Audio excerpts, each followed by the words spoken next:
आज है physical evaluation of product. इसमें हम क्या आपने क्या पढ़ा था, बातें नहीं होंगी लेक्चर के बाद बात करना। हमने क्या पढ़ा था, एच वैल्यू ना, एच वैल्यू में हमने पूरा डिटेल बताया था, जो वो चीजें पढ़ा थे। एच वैल्यू, एक्सट्रैक्टिव वैल्यू, तीसरा क्या है ऑप्टिकल रोटेशन, ये छूट गई ना हमारी इसमें। हाँ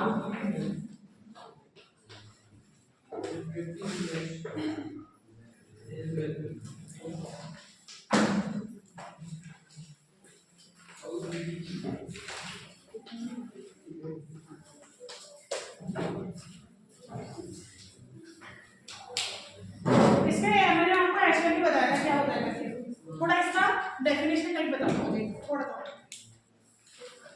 नहीं बता पाओगे, थोड़ा दोबारा बता दूं इसमें। ये एच वैल्यू ना तुम्हें क्लियर नहीं होता ना, एच वैल्यू में तुम्हें बहुत ज़्यादा डिटेल में नहीं करना है, जब डिटेल में करना होगा तो मैं प्रैक्टिकल कराऊंगा, ठीक है। इसका थोड़ा ओवरव्यू बता देता हूँ। एच वैल्यू क्या होता है, किसी कोई ड्रग होती है, ठीक है, उसमें जो है अडल्ट्रेशन तो अलग अलग टाइप की होते हैं, मिलावट अलग अलग टाइप की होती है ना, तो उसमें जो है इनऑर्गेनिक अडल्ट्रेशन, फॉस्फोरस है जो इनऑर्गेनिक है, जो मिट्टी में होते हैं मिनरल वाले ना, जो प्लांट वगैरह है वो ड्रग तो कहाँ होंगे, मिट्टी में ही होंगे ना, तो उन्हीं से ही लिया जाता है ना, मिट्टी से। तो उसमें कुछ इनऑर्गेनिक सॉल्ट्स भी आ जाते हैं जो कि हमारे किस में होते हैं, सॉइल में होते हैं, आपको कल लिखा था डस्ट में होते हैं, कल पर लिखा था। तो ये सॉइल होती है, डस्ट होती है, उससे जो है मिनरल्स के जो मिनरल टाइप की अडल्ट्रेशन होती है, मिनरल टाइप की जो क्या अनवांटेड चीजें होती हैं जो कि ड्रग में नहीं होनी चाहिए, वो चीजें जो होती हैं वो ड्रग में आ जाती है, क्रूड ड्रग। तो उनको हटाने के लिए इस इनऑर्गेनिक अडल्ट्रेशन को हटाने के लिए, उसको आइडेंटिफाई करने के लिए, सबसे पहले आइडेंटिफाई करने के लिए, हटाने के लिए आइडेंटिफाई करने के लिए कि वो कितने परसेंटेज में है और क्या, और मतलब कि कितना, मतलब कि हमारा बॉडी उसको वो कर सकता है, एक्सेप्ट कर सकता है ना, तो उसको देखने के लिए क्या किया जाता है, एच वैल्यू की जाती है। दोबारा बता रही हूँ, एच वैल्यू जो है, एच वैल्यू जो है इनऑर्गेनिक इम्प्योरिटीज होती हैं जो ड्रग की, लिखिए सुनो, इनऑर्गेनिक इम्प्योरिटीज जो ड्रग में होती हैं, जैसे क्रूड ड्रग होता है, तुलसी सेना वगैरह है, उनको जो है मिट्टी से ही रख किया जाता है, तो उसमें कुछ क्या हो जाती है, इनऑर्गेनिक इम्प्योरिटीज आ जाती हैं जो कि मिनरल्स वगैरह होती है, जो मिट्टी में होती है, मिनरल्स होता है ना मिट्टी में फॉस्फोरस वगैरह, तो ये सारी चीजें जो होती हैं वो किसमें आ जाती है, क्रूड ड्रग के साथ आ जाती है, जो कि हमारी बॉडी के लिए क्या होती है, हार्मफुल होती है। अगर वो हम ड्रग ले रहे हैं, चूर्ण रूप में ले रहे हैं किसी चीज को, उसके साथ अगर हमारी बॉडी में आ जाता है तो वो हमारी बॉडी के लिए क्या होगा, हार्मफुल होगा। तो हमें उसे आइडेंटिफाई, दूर करने से पहले हमें आइडेंटिफाई करना होगा ना वो कितनी मात्रा में है कि नहीं है ना। तो उसको आइडेंटिफाई करने के लिए, इस इनऑर्गेनिक सब्सटेंसेस को, इस ऑर्गेनिक अडल्ट्रेशन को आइडेंटिफाई करने के लिए कौन सा फिजिकल इवैल्यूएशन किया जाता है, एच वैल्यू, ठीक है। तो इसके नाम में आता है क्या, एच, तो इसमें क्या है 500 से 600 डिग्री, कितना ज्यादा होता है ना, 450 500 इतने डिग्री में जो है ड्रग को क्या किया जाता है, इंसिनरेट किया जाता है। इंसिनरेट मतलब जलाया जाता है। तो इसके लिए जो है एक इंस्ट्रूमेंट का यूज किया जाता है जिसका नाम क्या है, मफल फर्नेस। आप लिख सकते हो, थोड़ा सा अगर 3 नंबर में मैंने आ जाता है इसको इतना लिख सकते हो, ठीक है। तो मफल फर्नेस जो होता है उसको जो है ये हाई टेम्परेचर पे जो है वो क्या करता है, ड्रग को एच कर देता है, जो भी ड्रग है। उसके बाद हम जो भी प्रोसीजर है वो आपको मैं लैब में करवाऊंगी तो क्लियर हो जाएगा, अभी समझाऊंगी तो क्लियर नहीं होगा, चिंता से बहुत लंबी प्रोसीजर है, ठीक है।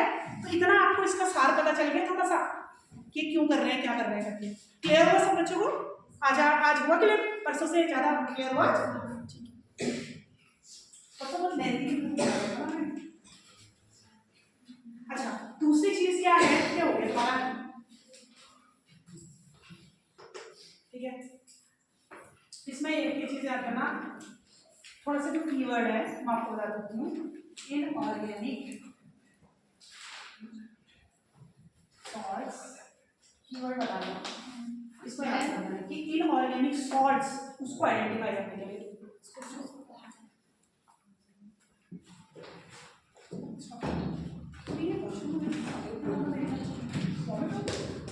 बता देती हूँ, ये चीज याद करना, ठीक है। इनऑर्गेनिक सॉल्ट्स के क्या आइडेंटिफिकेशन, ये क्या है इनऑर्गेनिक सॉल्ट्स, अडल्ट्रेशन है इसका, इनऑर्गेनिक सॉल्ट्स में क्या है अडल्ट्रेशन है, ठीक है, क्लियर हुआ। थोड़ा सा एक तो चीज याद करोगे तो तुम्हें चीजें याद हो जाएंगी ना इससे। अच्छा, एक्सट्रैक्टिव वैल्यू दूसरा चीज है क्या, एक्सट्रैक्टिव वैल्यू क्या है, हाँ इसमें क्या होता है, कोई भी आपको पहले भी बताया, जैसे हम क्या जूस निकाल रहे हैं है, और जेल जो एलोवेरा उससे क्या निकाल रहे हैं, हम जेल निकाल रहे हैं, एप्पल्स को स्मूदी बना रहे हैं, या संतरे का जूस निकाले तो वो उसका क्या है एक्सट्रैक्ट है ना, फल का जूस उसका क्या है एक्सट्रैक्ट है। तो इस एक्सट्रैक्ट में क्या भी हो सकता है, अडल्ट्रेशन भी हो सकता है ना, हम जूस में अडल्ट्रेशन कर सकते हैं। आपका जूस जो आपका रियल जूस आ रहा है, आप उसमें क्या अडल्ट्रेशन को अगर पकड़ोगे तो वो किसके अंदर आएगा, क्योंकि वो क्या लिक्विड फॉर्म में, और वो किसका एक्सट्रैक्ट है, अगर वो एप्पल का है तो वो एप्पल का एक्सट्रैक्ट है ना।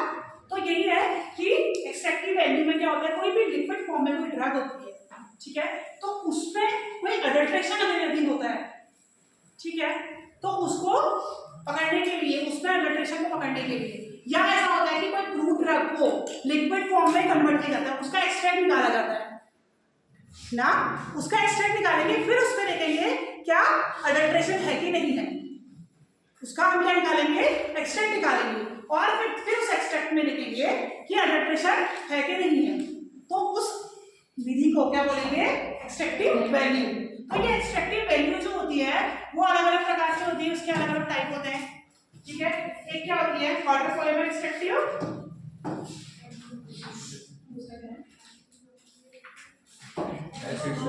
एसिड सॉल्युबल और वाटर इनसॉल्युबल है ना, तो दो प्रकार से आएंगे, वाटर इनसॉल्युबल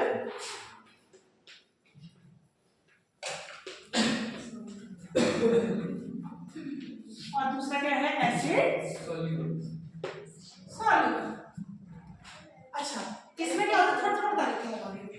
वाटर इनसॉल्युबल में क्या है कि इसमें एक्सट्रैक्ट जो है उसको किसमें निकालते हैं, कौन क्या लेते हैं, वाटर लेंगे, इसमें H2O लेंगे, उसमें आपको फ्रूट ड्रग का एक्सट्रैक्ट निकालना है।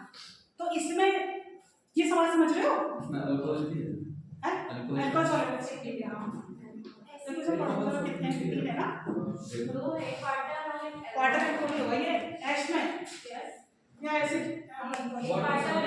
एक वाटर सॉल्युबल है और दूसरा क्या है अल्कोहल, तीसरा भी है ईथर और अल्कोहल एक ही है, एक ही मतलब एक ही इसमें आ जाता है, तो एक भी होगा तो भी चलता है, ठीक है। तो क्या है वाटर इनसॉल्युबल और अल्कोहल सॉल्युबल, ईथर सॉल्युबल, ठीक है। वाटर सॉल्युबल इनसॉल्युबल में क्या है, जो ऐसे तत्व जो वाटर के साथ क्या हो रहे हैं अघुलनशील है, उनका हम निकालेंगे एक्सट्रैक्टिव वैल्यू, ठीक है। इसमें एक्सट्रैक्ट किसमें निकालेंगे, उसमें बेस क्या रहेगा वाटर, पानी, इसलिए इसको क्या बोला एसिड इनसॉल्युबल, ठीक है। और इसमें क्या रहेगा बेस, मतलब कि सॉल्वेंट क्या रहेगा अल्कोहल, और इसमें ईथर, ठीक है, ठीक है। यही अंतर है इसमें कि इसमें सॉल्वेंट क्या होगा वाटर, इसमें क्या होगा अल्कोहल, और इसमें क्या होगा ईथर, ठीक है। इसलिए इसको बोला वाटर इनसॉल्युबल, अल्कोहल सॉल्युबल और ईथर सॉल्युबल एक्सट्रैक्टिव वैल्यू। इस बात को समझे,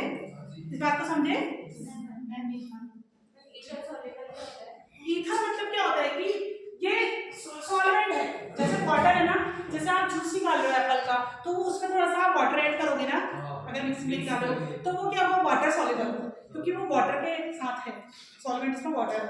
तो उसी प्रकार ईथर में अगर हम किसी ड्रग को कर रहे हैं एक्सट्रैक्ट निकाल रहे हैं, मतलब उसका जो सॉल्वेंट है वो क्या ले रहे हैं ईथर ले रहे हैं, तो उसको ईथर सॉल्युबल एक्सट्रैक्टिव कहते हैं। ये एक सॉल्वेंट ईथर जो है केमिकल है जो कि ये शक्ति रखता है, उसमें ये कैपेसिटी होती है कि क्रूड ड्रग के अंदर से क्या जो एक्टिव कॉन्स्टिट्यूएंट उनको अपने अंदर क्या सॉल्युबलाइज करके अलग निकाल। जैसे मैं कह रही हूँ ना चाय पत्ती है, आप चाय बना रहे हो ना, चाय बना रहे हो तो उसमें क्या मिलाओगे आप? पानी। पहले पानी, उसके बाद क्या? चाय पत्ती। तो उसमें जो पानी है वो क्या है? सॉल्वेंट। और भी चाय पत्ती क्या है? सल्यूट। सॉल्वेंट में सल्यूट मिलाते हैं तो क्या बन जाता है? सॉल्यूशन, है ना, ये तो है। तो बस ऐसे ही है, इसमें जो है वाटर के बजाय ईथर है नमिता, इसमें वाटर के बजाय क्या है? ईथर है। ये एक सॉल्वेंट ही है, लिक्विड वाला है, जिसमें कि क्रूड ड्रग क्या जाती है? घुल जाती है। एक्चुअली में क्रूड ड्रग की बात करें, क्रूड ड्रग के अंदर जो एक्टिव कॉन्स्टिट्यूएंट है वो घुलता है और वो उससे क्रूड ड्रग से क्या हो जाएगा? ये अलग हो जाएगा। इसको मैं आपको कराऊंगी, ये जो है आपको लैब में करेंगे। जब आपको करेंगे तो तब आपका बिल्कुल कॉन्सेप्ट क्लियर हो जाएगा, क्योंकि आप मेमोरी अपने हाथ से करोगे, अपने सामने देखोगे, तो आपको पढ़ने की जरूरत भी नहीं होगी किताब से। मैं नहीं पढ़ती तो वैसे ही आपको भी आप मेमोरी करोगे सारे एक्सपेरिमेंट, तो आपको किताब से पढ़ने की जरूरत नहीं होगी। आप उसको खुद अपनी लैंग्वेज में बना के कर सकते हो, क्योंकि आप मैनुअली घर से कर रहे हो, है ना। तो इसमें ज्यादा थोड़ा बता देती हूँ आपको हल्का सा। इसमें कोनिकल फ्लास्क लिया जाता है, इसमें कोनिकल फ्लास्क लिया जाता है। आपको मैं बता दूंगी लैब में क्या कोनिकल फ्लास्क होता है, ठीक है। कुछ इस टाइप का इंस्ट्रूमेंट होता है ग्लास का, ठीक है, ये आपने देखा होगा। ये कोनिकल फ्लास्क इसमें लिया जाता है एक्सट्रैक्टिव वैल्यू में, और इसमें जो है सॉल्वेंट डालेंगे। पहले सॉल्वेंट कौन सा डालेंगे? इन तीनों में से पहले वाटर वाला ले लेंगे, ठीक है। उसमें जो है उसके बाद ड्रग डाल देंगे, ठीक है। ड्रग डाल देंगे, उसको उसमें क्या करेंगे? शेक करेंगे। 24 घंटे रखते हैं, 24 में से 4 घंटे शेक करते रखते हैं, और फिर बाकी के घंटे क्या करेंगे? उसको रख देंगे, ठीक है। दूसरे दिन लैब में आएंगे, उसको क्या करेंगे? फिर फिल्टर कर लेंगे। जो भी उसमें से क्या आएगा, मतलब एक तरह से जूस ही निकालना है ना, तो एक तरह से उसको फिल्टर कर लेंगे, और जो नीचे लिक्विड आएगा, ठीक है, उसको हम क्या करेंगे? सारा जो एक्टिव कॉन्स्टिट्यूएंट है वो किसमें आ जाएंगे? नीचे वाले लिक्विड में आ जाएंगे। आएंगे या नहीं आएंगे? जैसे हम चाय बना रहे हैं, चाय का सारा जो कैफीन है वो किसमें आ जाता है? चाय में आ जाता है, तो चाय का कलर हो जाता है, डार्क हो जाता है। वैसे ही एक्टिव कॉन्स्टिट्यूएंट सारे किसमें आ जाएंगे? लिक्विड में आ जाएंगे। आएंगे नहीं आएंगे? तो लिक्विड में आ जाएंगे। अब उस लिक्विड को हम क्या करेंगे? ओवन में हीट करेंगे, क्योंकि हमें तो उसका वेट निकालना है ना। तो उसको जो है एक पेट्री प्लेट में रखेंगे। पेट्री प्लेट दिखाऊंगी मैं आपको क्या ऐसे होती है। तो ये पेट्री प्लेट में आपको उसको क्या करते हैं? पोर कर देना है उस लिक्विड को, और उसको आप ओवन में रख करके क्या करेंगे? ड्राई करेंगे, उसको सुखाएंगे। तो वो लिक्विड जो है वो आपका क्या हो जाएगा? पूरा सूख जाएगा। उसको आप किसी एक नाइफ की हेल्प से आप उसको स्क्रैच करेंगे। जब स्क्रैच करेंगे तो स्क्रैच करने के बाद वो आपका पाउडर फॉर्म में मिल जाएगा। उसको आप वेट कर लेंगे तो आपको पता चल जाएगा कि कितना जो है हमारा एक्टिव कॉन्स्टिट्यूएंट उसमें प्रेजेंट है। जितना वो इसमें वेट आएगा उतने तो एक्टिव कॉन्स्टिट्यूएंट प्रेजेंट होगा। 3 ग्राम अगर ले रहे तो 3 ग्राम में भैया इतना एक्टिव कॉन्स्टिट्यूएंट क्या है? प्रेजेंट है। उसमें जो आपका अदर पार्ट था, लीफ का अदर पार्ट है, वो तो हट गया ना, क्योंकि आपने उसको फिल्टर किया है। जैसे आपका चाय आप फिल्टर कर रहे हो तो चाय का जो अदर रेसिड्यू है, मतलब अदर जो गंदगी है वो तो ऊपर ही रहेगा ना छन्नी में, और नीचे क्या आ गया? आपका चाय आ गई। उसी में तो कैफीन है, उसी को तो आप पी रहे हो, या ऊपर पी लेते हो? नहीं ना, नीचे वाला पी रहे हो ना। तो क्योंकि चाय जो है वो क्या है? उसमें क्या है? Active constituent. हाँ बिल्कुल, उसमें क्या है? कैफीन है, और वो हमें फायदा करती है नहीं करती है? केवल नुकसान, जिसका ज़्यादा कंजम्पशन जो है नुकसानदेह है, मैं मानती हूँ, मगर थोड़ा जो है कंजम्पशन उसका अच्छा है, क्योंकि हमारी स्ट्रेस लेवल को थोड़ा सा कम करती है वो। जैसे मैं बहुत ज़्यादा थक जाती हूँ तो मुझे चाय चाहिए, क्यों? मुझे उसको बाद थोड़ा सा रिलीफ मिलता है, रिलैक्स। तो हमारे जो न्यूरल सिस्टम को थोड़ा वो क्या करती है? डिप्रेस करती है। बहुत हाइपर एक्टिव होता है तो उसको थोड़ा सा काम एंड कूल करती है थोड़ा सा, है ना। और आपको रात को नींद अगर यदि आ रही है तो आप कैफीन का कंजप्शन करोगे, मतलब कि चाय पियोगे, तो आप क्या महसूस करोगे? थोड़ा नींद आपकी ठीक हो जाएगी। मैम को थोड़ा कंसंट्रेशन लग रहा है। कॉफी पे भी होता है ना कैफीन? कॉफी में भी बहुत अच्छी मात्रा में होता है, इससे ज़्यादा कॉफी में ज़्यादा अच्छी मात्रा में। ब्लैक कॉफी पियोगे तो ज़्यादा असर है ना। तो चार रात को अगर एग्जाम में नींद आ रही है तो आपको क्या करना है? गुनगुने पानी में कॉफी घोल के पी लेना है। मैम कैफीन तो से कंसंट्रेशन पावर को भी बढ़ा देगा। कैफीन से एनर्जी भी आती है। देखो साइड इफेक्ट तो कैफीन का साइड इफेक्ट क्या है? अगर आप बहुत ज़्यादा मात्रा में पियोगे तो इंसोम्निया की प्रॉब्लम हो जाती है। ये इसका मेजर साइड इफेक्ट है। और रात को चाय और या रात को कैफीन का कंजप्शन उनको नहीं करना चाहिए जिसको डिप्रेशन की प्रॉब्लम है, इंसोम्निया की प्रॉब्लम है। डिप्रेशन के अंदर ही इंसोम्निया आता है या नहीं आता है? डिप्रेशन के अंदर ही इंसोम्निया आता है। उसको डिप्रेशन होता है, उसको नींद नहीं आती है, इंसोम्निया होता है उसका सब पार्ट है ना। तो जिनको जो है इंसोम्निया की प्रॉब्लम है वो कभी भी कैफीन का कंजप्शन रात को ना करें 7 बजे के बाद, तो उसको फिर प्रॉब्लम हो जाएगी, हाइपर एक्टिव हो जाएंगे हमारे न्यूरोन्स, बहुत ज़्यादा थिंकिंग आने लगी, सोच नेगेटिव थिंकिंग आने लगी, ठीक है, हाइपर एक्टिव होता है। मैं तो नहीं बता रहा है एक्सट्रैक्टिव वैल्यू में वहाँ से। तो एक्सट्रैक्टिव वैल्यू जो है इतने प्रकार से है, या आज समझ में आया? आज कल से ज़्यादा समझ में आया बेटा? Yes ma'am. तो वाटर इनसॉल्युबल में क्या है, इसमें सॉल्वेंट जो है वाटर को लेंगे और जो ड्राई होगा हमारा लास्ट में बचेगा, जितना उसका वेट है इसका मतलब उसके अंदर कितना उतना ही एक्टिव फॉस्फेट है। 3 ग्राम के अंदर 3 ग्राम के अंदर कितना एक्टिव फॉस्फेट है, क्लियर? वैसे ही क्या अल्कोहल लेंगे, उसमें क्या होगा अल्कोहल में, उसमें सॉल्वेंट क्या लेंगे, कौन सी यूज करेंगे? अल्कोहल। अल्कोहल क्या होता है? Universal solvent. इसमें लगभग 90% जो है वो सब कुछ जाता है। यस, तो अल्कोहल जो है वो लेंगे, उसमें सॉल्वेंट अल्कोहल होगा। सॉल्वेंट क्या होगा? है ना? इसमें क्लियर एक्सट्रैक्टिव वैल्यू, ठीक है, परफॉर्म करें। ठीक, ऑप्टिकल रोटेशन क्या है? आ रहा है ना?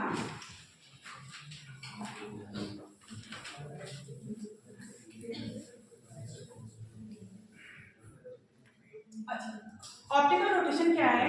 कोई भी क्रूड ड्रग होती है, ठीक है, कोई भी क्रूड ड्रग होती है तो उसके अंदर कोई लाइट की रेज अगर हम पास करते हैं, ठीक है, क्रूड ड्रग के अंदर लाइट की रेज, आपने फर्स्ट पढ़ा होगा,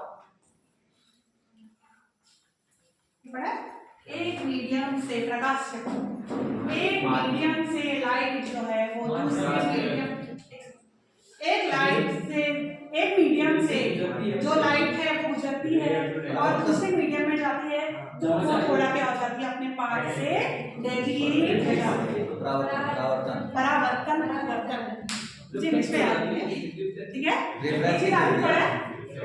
रिफ्रैक्टिव हो गया, अपना मार्ग बदल देगी।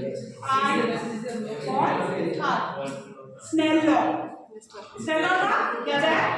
वही चीज है, ठीक है, एक मीडियम से तो इसमें हम क्या कर रहे हैं, आप इसमें ग्लास ले रहे हो बट इसमें हम क्या कर रहे हैं, ड्रग ले रहे हैं, ड्रग का सोल्यूशन। तो किसी ड्रग के सोल्यूशन में अगर क्या कहते हैं कोई लाइट पास कर रहे हैं तो वो कितना डेविएट हो रही है, उस ड्रग के सोल्यूशन में क्रॉस होकर वो कितना उस मीडियम में डेविएट हो रही है। तो इसमें जो है हम क्या करते हैं, स्नेल लॉ का प्रयोग करते हैं। स्नेल लॉ क्या होता है? Sine i upon equal to sine r, sine theta i sine theta r. अगर इसको करेंगे साइन थीटा 1, इसको 1 कर दो, इसको थीटा 2 कर दो, sine theta 1 sine theta 2 is equal to r upon i. अगर इसको इधर कर दोगे तो आई अपॉन आर हो जाएगा भाई, इसको अगर इधर कर दोगे तो आई अपॉन आर होगा नहीं, तो अगर इसको आप कर दोगे तो I upon r is equal to sine theta 1 upon sine theta 2। Sine ये थोड़ा याद है, इसको और डिटेल में बताओ, ये हो गया, आपने पहले पढ़ा इससे फटाफट बता दिया। तो क्या है, इस मीडियम से सॉल्यूशन के मीडियम से अगर कोई ये पार्ट कोई ये लाइट को अगर हम वो कर रहे हैं तो वो कितने उस मीडियम में जाके कितना क्या हो रही है, डेविएट हो रही है। तो इसी को क्या कहेंगे, इसका रोटेशन। तो इसमें क्या हो गया, या तो ये यहाँ ऊपर हो जाएगी या तो ये ऐसा ही होता है, इसमें बनेंगे ट्रायंगल। तो जो ऊपर को जा रही है उसको हमेशा क्या कहेंगे, डेक्स्ट्रो रोटेटरी, याद है, और ये लीवर रोटेटरी,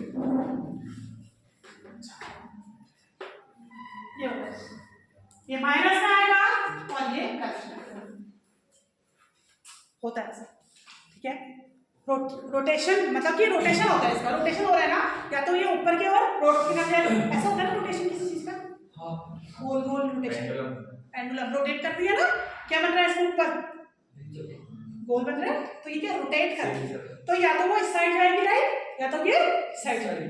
तो अगर ऊपर की साइड जाए तो डेक्स्ट्रो रोटेटरी, अगर ये नीचे की साइड जाए तो लीवर रोटेटरी, ऐसा बोला जाता है।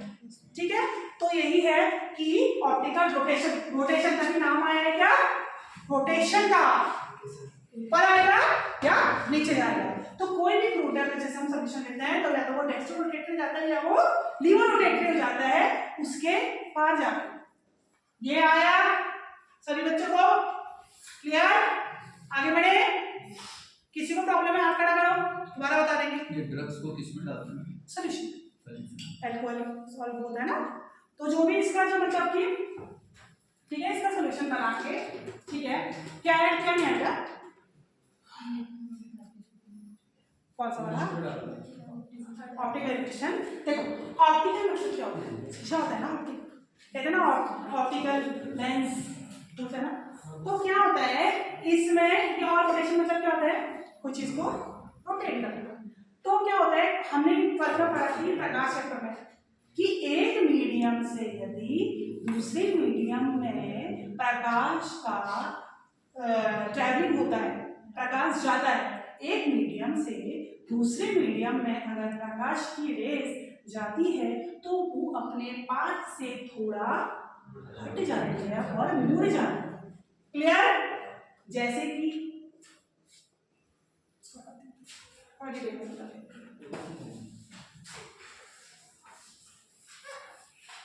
स्नैप में आ रहा है, ये बताओ, दोबारा बताओ। देखो जैसे कि ये ठीक, ये डायमंड है,